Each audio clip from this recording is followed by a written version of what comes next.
우리 같이 말씀 보도록 하겠습니다. 우리 이 아침에 나눌 말씀은 마태복음 27장 35절에서 38절까지의 말씀입니다. 그들이 예수를 십자가에 못 박은 후에 그 옷을 제비 뽑아 나누고 거기 앉아 지키더라. 그 머리 위에 이는 유대인의 왕 예수라 쓴 죄패를 붙였더라. 이때 예수와 함께 강도 둘이 십자가에 못 박히니 하나는 우편에 하나는 좌편에 있더라. 아멘. 오늘은 예수님께서 우리를 대신하여 십자가에 달리시고 죽으심을 기억하는 성 금요일입니다. 오늘 본문에 주님을 십자가에 못 박고 또한 그 머리 위에 유대인의 왕 예수라는 죄패를 붙이는 장면을 볼 수가 있습니다. 오늘 본문상에는 십자가 아래에 몇몇 무리들이 있었습니다. 먼저 39절에는 지나가는 자들이 있었습니다. 그들은 예수님을 모욕했습니다. 자기를 구원하고 십자가에서 내려오라고 조롱하였습니다. 더불어 41절을 보시면 거기에는 대제사장들과 서기관들 그리고 장로들이 있었습니다. 그들도 예수님을 희롱했습니다.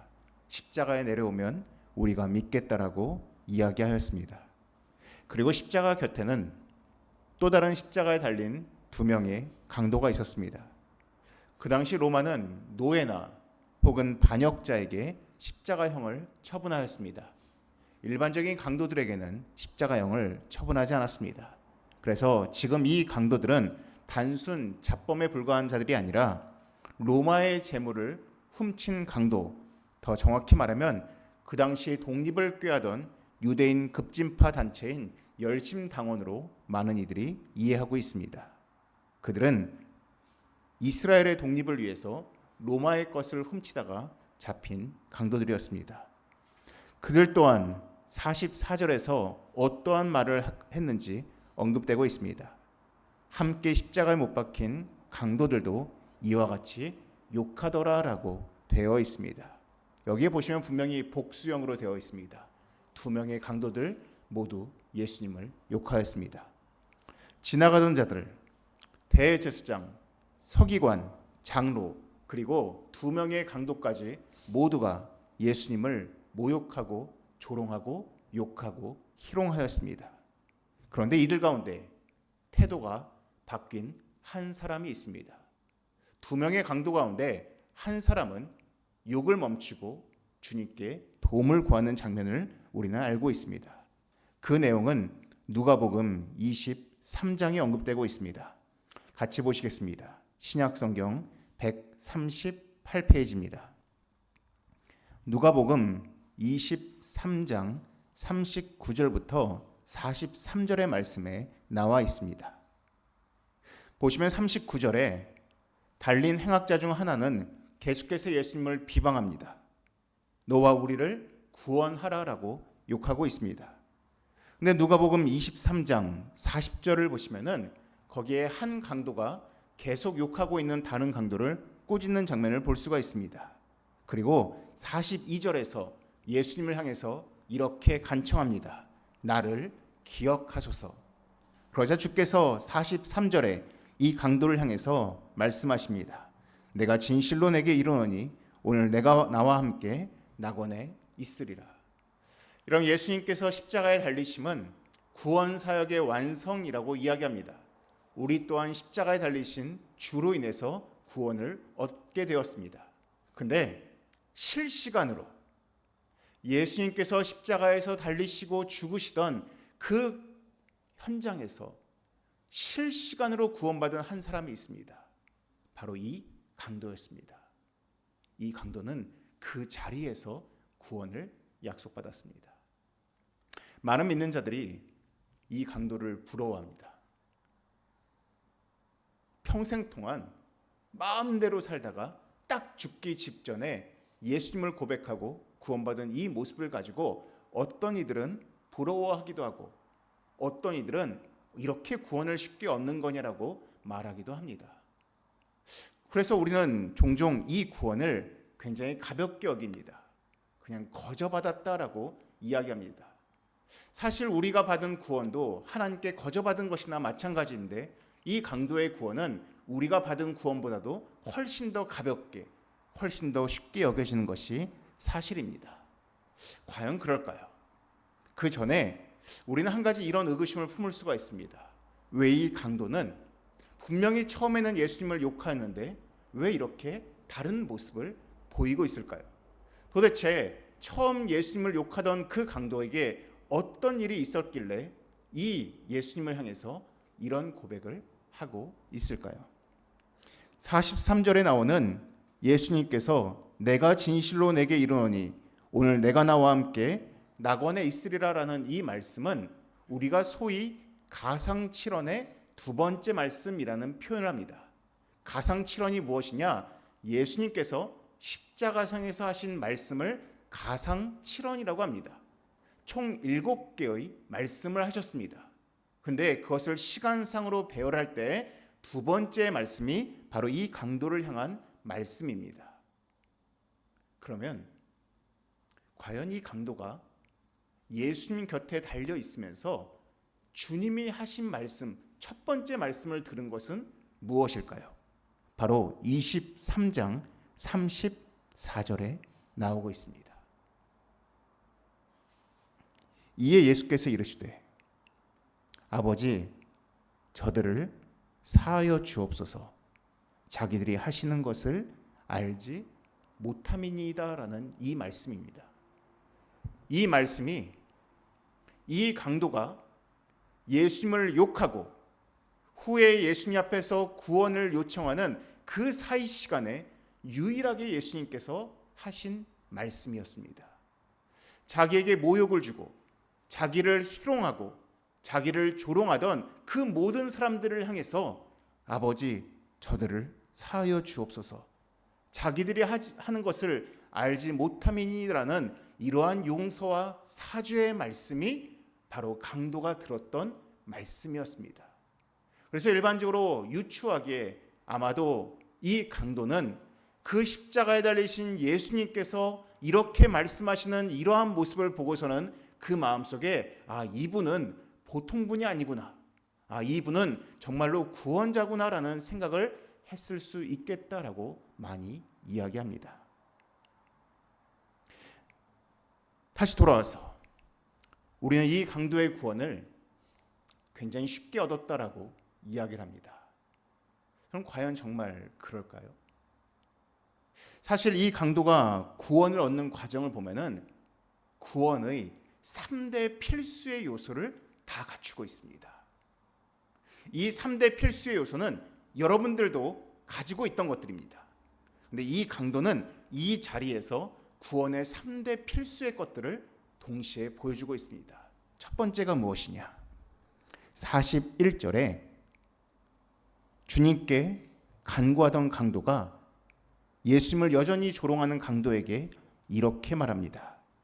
우리는 우리가 행한 일에 상당한 보응을 받은 것이니 이에 당연하거니와 라고 말하고 있습니다. 무엇입니까? 자신의 죄를 고백하고 있습니다. 여러분 우리가 구원을 얻는 과정에서 가장 필수적인 그리고 가장 첫 번째 요소는 내가 죄인이라는 고백입니다. 이 옆에 있는 욕하는 강도는 여전히 자신의 잘못은 없다 이야기하면서 예수님을 조롱하고 있습니다. 근데 이 주님께 구원을 요청하는 강도는 뭐라 말합니까? 우리는 우리가 행한 일에 상당한 보응을 받았다라고 이야기합니다. 즉 우리가 행한 것이 잘못이다라고 이야기하고 그 잘못의 대가로 지금 십자가형을 받고 있다라고 죄를 자복하고 있습니다. 또한 40절 앞부분에서도 내가 동일한 정죄를 받고서도라고 이야기하고 있습니다.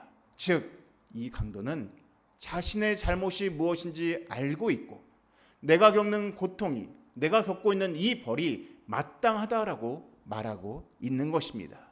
죄를 자복하는 것, 나의 문제를 고백하는 것이 구원의 첫 번째 과정입니다. 두 번째 과정이 있습니다. 우리 마틴 루터가 이야기했던 것처럼 자기에 대한 부정과 동시에 하나님에 대한 인정이 있을 때 구원이 약속된다라고 이야기하였습니다. 이 강도 동안 먼저는 자기의 죄를 고백하고 있습니다. 나는 죄가 있는 사람이라고 고백하고 있습니다. 근데 동시에 그가 두 번째라는 고백이 있습니다. 그게 무엇입니까? 40절 후반부에 그가 이렇게 이야기합니다. 하나님을 두려워하지 아니하느냐라고 말하고 있습니다. 여러분, 우리의 죄를 고백하는 것으로만 구원의 과정에 들어가는 것이 아닙니다. 그 다음 과정이 필요합니다. 그것이 무엇입니까? 하나님을 두려워하는 마음입니다. 하나님을 두려워해야 됩니다. 나의 죄를 심판하시는 하나님, 나의 모든 것을 아시는 하나님, 나의 모든 것을 주관하시는 하나님에 대한 두려움이 있어야 됩니다. 우린 이걸 다른 표현으로 하나님에 대한 경외함이라고 이야기합니다. 경외함의 시작은 두려움에서 시작합니다. 이 강도는 자신의 죄에 대한 고백만 있는 것이 아니라 하나님에 대한 두려움도 가지고 있었습니다. 사실 이러한 것은 우리 일반적인 사람들도 우리 또한 가질 수 있습니다. 우리의 죄를 자복하고 또한 하나님을 두려워하는 모습은 어찌 보면은 그게 그렇게 어려운 것인가라고 생각할 수도 있습니다. 근데 제가 개인적으로 특히 이번 주간에 이 강도에 대해서 묵상하면서 저에게 이 강도의 이 모습이 과연 나에게 가능할까라고 참 쉽지 않겠다라고 여겨지는 부분이 있었습니다. 바로 42절입니다. 예수님께 이야기합니다. 사실 이 강도가 예수님께 말하는 고백은 딱 42절 한 구절밖에 없습니다. 그 앞선 내용들은 다 다른 강도를 향해서 하던 말이었습니다.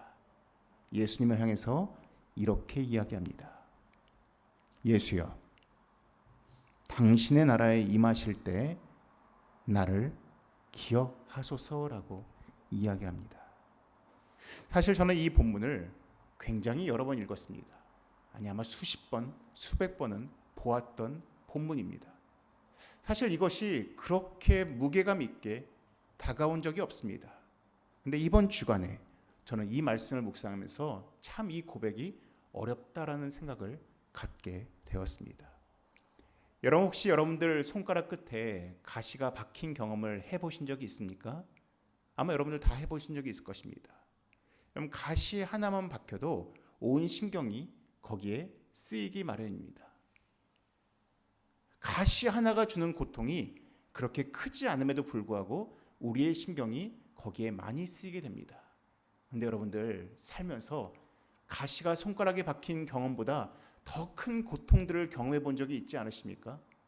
우리 인간이 고통을 경험하게 되면은 사실 그 고통 때문에 다른 것을 생각하기가 쉽지가 않습니다. 마음의 여유가 생기지 않습니다. 우리가 직장에서 하는 일이 너무 힘들면 그 직장이 주는 스트레스가 나에게 주는 압박감이 있습니다. 내가 양육을 하면서 아이를 키우다 보면서 받는 그 스트레스가 주는 압박감이 있습니다.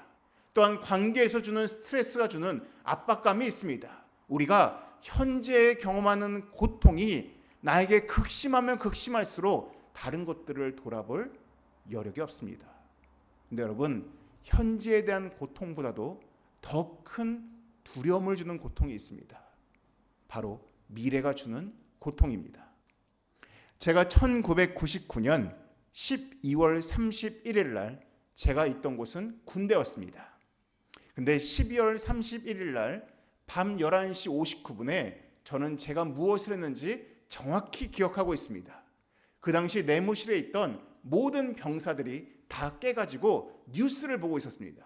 원래는 사실 그 시간에 깨어있으면 안 되고 TV도 틀면 안 되는데 다 숨죽은 듯이 TV를 켜놓고서는 기다리고 있었습니다. 이유가 뭔지 아십니까? 아마 여러분들도 기억하실지 모르겠습니다. 2000년 1월 1일이 되면은 전 세계에 많은 컴퓨터가 먹통이 되고 많은 전산장애가 발생할 거라고 수많은 사람들이 두려워했습니다. 그래서 우리 내무실에 있던 군인들도 1999년 12월 31일 날 밤 11시 59분에 TV를 보면서 과연 세상에 어떤 일이 닥칠지 숨죽이면서 뉴스를 봤습니다. 그리고 1월 1일 00시 01분이 되는 순간 세상에 큰 일이 벌어질 줄 알았습니다. 근데 아무 일도 벌어지지 않았습니다. 우리 인간은 현재에 주는 고통이 가져다주는 어려움도 있지만은 사실 미래가 가져다줄 고통이 우리에게 더 큰 두려움을 안겨줄 때가 있습니다. 저는 개인적으로 많은 사람들이 그러한 현재의 고통과 미래에 대한 두려움을 동시에 가지고 있지만은 특히 제가 교회 사역을 하면서 그러한 부류에 많이 속한 분이 누구냐? 바로 자녀를 기르는 부모입니다. 자녀를 기르는 부모는 현재의 고통도 경험하고 있지만은 동시에 내 자녀가 겪을 미래에 대한 두려움 또한 같이 가지고 있는 게 사실입니다. 그러다 보면은 사실 미래에 대한 소망을 갖기가 어렵습니다. 저는 그래서 이 강도가 대단해 보입니다. 여러분 생각해 보십시오. 이 강도는 살면서 가장 큰 고통의 순간을 경험하고 있습니다. 십자가에 달려 있습니다. 양손이 큰 못으로 박혀 있고 십자가에서 목마름과 숨쉬기 어려움과 이제 몇 시간 후면 나는 죽을지도 모른다는 극한의 고통을 지금 경험하고 있습니다. 사람이 고통 가운데 있으면 다른 것이 보이지 않습니다. 내가 겪는 고통밖에 보이지가 않습니다. 지금 이 강도는 내가 지금 겪는 고통 때문에 다른 것에 마음을 쓸 여력이 없습니다. 미래에 대한 소망, 그것에 마음을 둘 여력이 어디에 있겠습니까? 근데 지금 그가 예수님을 향해서 무엇이라 말하고 있습니까? 당신의 나라에 임하실 때 나를 기억하소서라고 이야기하고 있습니다. 당신의 나라라는 게 무슨 뜻입니까? 지금 예수님이 그 나라의 왕이라고 고백하고 있는 것입니다. 당신이 다스리는 나라를 이야기하고 있습니다. 근데 여러분, 자신도 지금 극심한 고통을 겪고 있지만은 여러분들 본인이 보는 예수님의 모습을 상상해 보십시오. 아마 예수님의 모습은 예수님의 33세의 그 삶 가운데서 가장 초라하고 가장 보잘것없는 모습일 것입니다. 머리에는 가시면류관을 쓰고 계시고 피를 흘리시면서 양옆에는 못이 박힌 채로 아무것도 할 수 없는 무기력한 모습이 바로 예수님의 모습이었습니다. 근데 본인도 가장 극심한 고통을 겪고 있으면서 동시에 겉으로 보이기에 초라해 보이고 아무 능력도 없어 보이고 사람들이 모욕하고 있는 그 예수님을 향해서 당신의 나라가 임하실 때 나를 구원하소서라는 이 소망의 고백을 한다는 것, 여러분 이거는 사실 우리 입장에서는 불가능한 것입니다. 내가 겪는 고통도 힘든데 저 초라한 예수님을 보면서 당신의 나라를 운운하고 있다? 여러분 이것은 결코 쉽지 않은 고백입니다. 현재의 고통 가운데서 이 강도는 소망을 말하고 있습니다. 현재의 극심한 괴로움 가운데서 그는 소망의 미래를 말하고 있습니다. 당신의 나라가 임하실 때 나를 구원하소서라는 믿음을 말하고 있는 것입니다.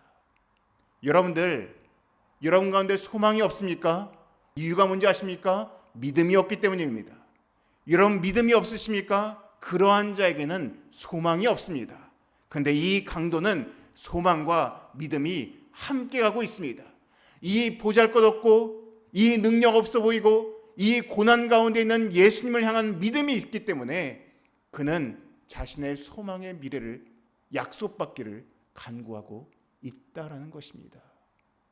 저는 이 강도의 소망의 믿음이 바로 우리가 가져야 되는 믿음의 자세라고 생각합니다. 여러분들이 분명 현실 가운데서 이 강도가 겪는 고통처럼 끔찍한 고통만큼의 고통을 겪을 수 있습니다. 그 순간이 되면 내가 믿는 예수님이 초라한 것처럼 여겨지고 내가 믿는 예수님이 아무것도 할 수 없는 것처럼 여겨질 수가 있습니다. 흡사 이 강도의 눈에 보이는 십자가에 달리신 예수님처럼 내가 믿는 예수님이 과연 무엇을 할 수 있을까라는 절망의 마음이 들어올 수 있습니다. 여러분, 그 마음을 버리셔야 됩니다.